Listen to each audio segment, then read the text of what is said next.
Hi everyone, I'm Jeff Hancock, CEO of coinpass.com, and I'm here to give you this week's crypto market update. We're going to talk about the top 5 stories that have been bullishly moving the market in the last 7 days.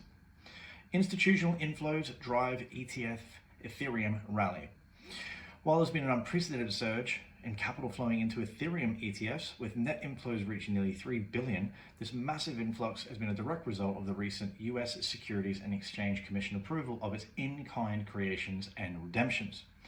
This change makes the funds more efficient and more attractive to institutional investors, signaling growing confidence in Ethereum as a key digital asset. On the same topic, BlackRock also applied in July to add staking to their Ethereum ETF, which is yet to be approved, but with their massive buying spree of Ethereum, it is likely to see this approval come through in the near future. Bitcoin consolidates after hitting all new-time highs. While Bitcoin has recently shown some pullback, with its price falling from a record high of $124,000 back to its current levels of $115,000, $116,000, it's important to see in this context that this is a healthy market consolidation after a major price run. The rally is fueled by strong institutional buying and pro-crypto regulatory environments, suggesting that the long-term bullish trend still remains intact. Bullish, their exchange and their blockbuster IPO.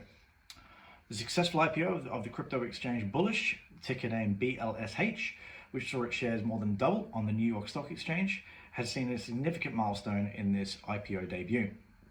Bullish is an institutionally focused exchange specializing in spot and derivative trading, and its successful public listing not only provides substantial capital for the business, which owns the crypto news platform CoinDesk as well, it also validates investor confidence of future public listings of digital asset firms.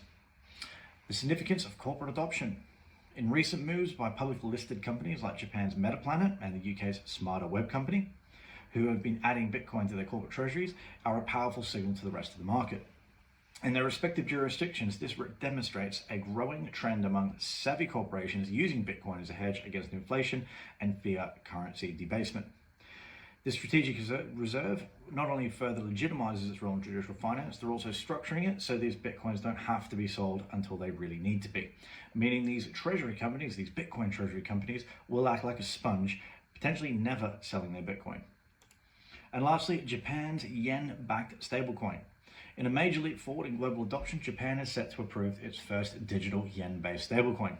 The digital currency, whose value is pegged to a Japanese yen, is going to make it stable and a reliable medium of exchange to be used by fintech firms and other businesses for a more efficient, near-instant payments and for financial services. It'll seamlessly integrate digital assets into Japan's robust financial system and give them an alternative to using US-based stablecoins. And for this week, that is a wrap.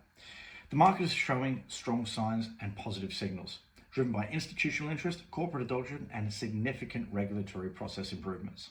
We'll be back next week to share the latest trends, and as always, stay safe out there, and I'll see you next week.